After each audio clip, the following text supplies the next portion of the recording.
আসসালামু আলাইকুম দর্শক।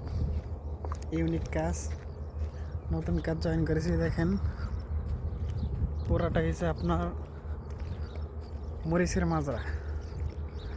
আজকে কাজ করে দেখি কীরকম কী অবস্থা। যারা জানতে চান যে মাজরায় কী কাজ করানো হয়, তাদের জন্য আমার এই ভিডিওটি দেখেন। আজকে আমি আপনাদের সামনে নিয়ে এসেছি মরিচের মাজরার কাজ।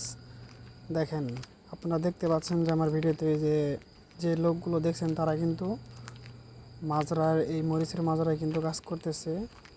তারা কিন্তু বাংলাদেশে যে কৃষিকাজ বলে সেই কাজটাই কিন্তু করতেছে। তারা মরিচ গাছগুলো পাশ দিয়ে যে গাছগুলো রয়েছে সেগুলো কিন্তু পরিষ্কার করছে। এই কাজটা শেষ হলে কিন্তু আপনার মরিচ গাছটা যখন একটু বড় হবে তখন কিন্তু তারা মরিচ তুলবে। আর এই একবার মরিচ গাছ লাগানোর পরে কিন্তু তারা 1 বছর এখান থেকে কিন্তু তারা ব্যবসা করবে। আর যারা বাংলাদেশ থেকে মরিচের মাজরার কাজ আসতে চান তারা দেখতে পারেন এই কাজটা কি কাজ, কি করা হয়, এগুলো কিন্তু আমি আপনাদেরকে দেখালাম। আর বেশিরভাগই আপনার দেখা যায় যে এই কাজগুলো কিন্তু আপনার অবৈধ লোক করে থাকে। 90% লোক কিন্তু অবৈধ লোক থাকে এই মাজরাগুলোতে।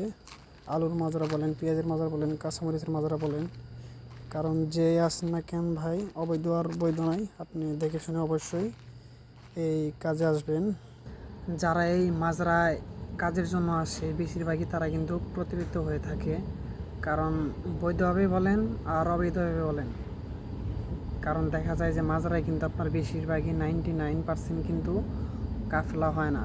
কারণ ওটা মাজরার এলাকায় কখনো পুলিশ চেকপোস্ট থাকে না বা চেক করে না। এই কারণে আপনার এই মাজরাগুলোতে কিন্তু সব কিন্তু অবৈধ লোক, যার কারণে আপনার কিন্তু বেতন না পাওয়ার সম্ভাবনা সবচেয়ে বেশি।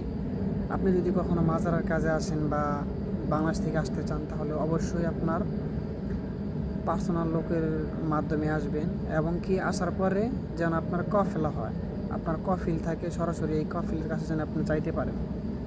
আপনি কফিল ছাড়া কখনো এই কাজ করবেন না এই মাজরাগুলোতে। কারণ আপনার বেতন যদি আপনার না পাইতে পারেন বা না দেয়, এই কফিলের কাছের নামে কিন্তু আপনি মামলা করতে পারবেন যদি আপনার কফিল থাকে, কফিলের কাজ থাকে।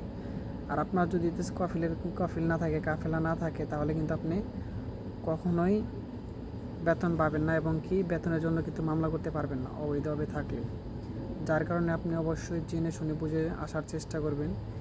আপনার 99% কিন্তু আপনার মাজরাতে কিন্তু আপনার দেখা যায় যে 5-6 জন, 4-5 জন, কয়েকজন দালাল থেকে থাকে। আপনার মাজরার মেইন মালিক থাকবে যে, মানে তাকে বাদ দিয়ে কিন্তু তার 4 থেকে 5টা কিন্তু আপনার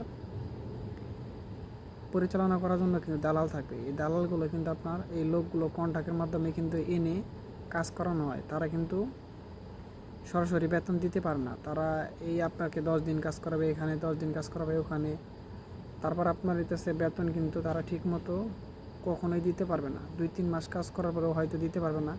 বেশিরভাগই লোক আমার জানা মতে আপনার 2 মাস 3 মাস কাজ করছে, হয়তো টাকা পায় নাই, তখন চলে গেছে। এই দালাল কিন্তু আপনার এইভাবে বিজনেসটা করে যাইতেছে। 2-3 মাস করে আরেকজন আবার করায়, এইভাবে বিজনেস করে। যখন আপনি এতটা পরিশ্রম করে, এতটা কঠোর পরিশ্রম করে কাজ করবেন, বেতন পাবেন না, তখন কিন্তু আপনার পরিস্থিতিটা কিন্তু খুবই ভয়ঙ্কর হয়ে দাঁড়াবে। কারণ আমি কখনোই চাই না আরেকটা বাঙালি, আরেকটা ভাই বা তারাও এই কাজে সেইভাবে বিপদে পড়ুক। আপনার বেতন যে পায় না এমন কিন্তু না। দেখা গেছে যে আপনার কিছু কিছু কফিলের নিজস্ব মাজরা রয়েছে যেগুলো, যে তারা দালাল ছাড়া রয়েছে যেগুলো, সেগুলো কিন্তু আপনার কাজ করার পরে কিন্তু বেতন তারা কিন্তু দিয়ে থাকে। কিন্তু বেশিরভাগই 99% আপনার দালালে খপ্পরে পড়ে, তারা কিন্তু বেতন সহ কিন্তু কিচ্ছু পায় না মাজরায় অবৈধভাবে থাকার কারণে। বা এই সমস্যাগুলো কিন্তু আপনার বেশি হয় এই মাজরাগুলোতে। যা আপনাদের সাথে শেয়ার করলাম এটা কিন্তু আপনার আমার নিজের অভিজ্ঞতা থেকে আমি আপনাদের সাথে শেয়ার করলাম। তো সবাই দেখে শুনে এই মাজারগুলোতে কাজ করার চেষ্টা করবেন। আমার জানা মতে আপনার ভালো হয় এই কাজগুলোতে না ঢুকায়, এই মাজারের কাজগুলোতে না ঢুকায় ভালো হয়। কারণ এগুলোতে কোনো কাফেলা হয় না, যার কারণে এই বেতন পাওয়ার কোনো নিশ্চিত সম্ভবই নয়। আপনারা সবাই ভালো থাকবেন এবং আপনাদের মতামতগুলো জানাবেন অবশ্যই কমেন্টে। ধন্যবাদ সবাইকে, ভালো থাকবেন।